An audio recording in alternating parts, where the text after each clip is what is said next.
গাছের থেকে 2টা বেগুন নিয়ে আসলাম। আমি বেগুনগুলো কাটবো, সব কাটাকাটি শেষ, শুধু 2টা বেগুনে ছিল, এটাই আমি গাছের থেকে নিয়ে আসলাম। এগুলা কাটা হয়ে গেছে, এখন ভালো করে ধুয়ে নিব। এগুলো শুটকি, পুঁটি শুটকি, এগুলো আমি ভালো করে ধুয়ে নিছি। এই যে কয়েকবার ধোয়া হয়ে গেছে। এখানে আমি সব কিছু রেডি করে ফেললাম। আলু, শিম, বেগুন আর ফুলকপির ডাঁটা, শুটকি সব কিছু রেডি করে ফেলছি। আর এদিকে আমি ডিম আর ডাল সিদ্ধ দিলাম।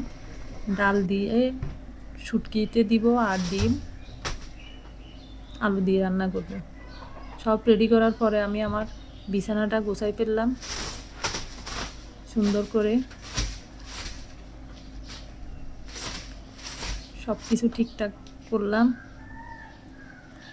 এই যে এখন আমি উপরে ওয়ার্ড্রপের উপরটা একটু মুছে নিলাম। তো এখানে আমি তেল বসিয়ে দিলাম, শুটকি রান্না করব। রসুন দিয়ে দিলাম, পেঁয়াজ দিয়ে দিলাম,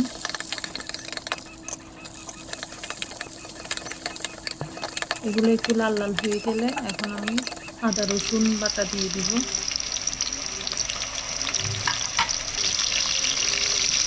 এই যে হলুদ, মরিচ, গরম মশলা সব দিয়ে একটু গরম পানি দিয়ে দিলাম, মশলাটা কষিয়ে নিব। এখন আমি শুটকিগুলো দিয়ে দিব, ধুয়ে রাখা।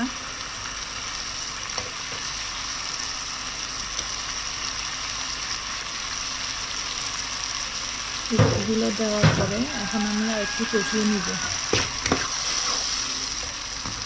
এই শুটকি তরকারিটা কিন্তু অনেক মজা হয়েছিল।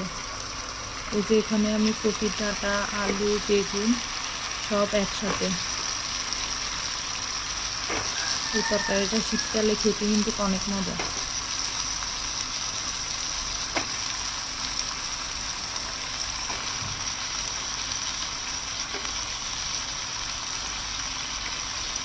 এগুলো দেওয়া শেষ, এখন আমি ভালো করে এগুলো কষিয়ে নিব।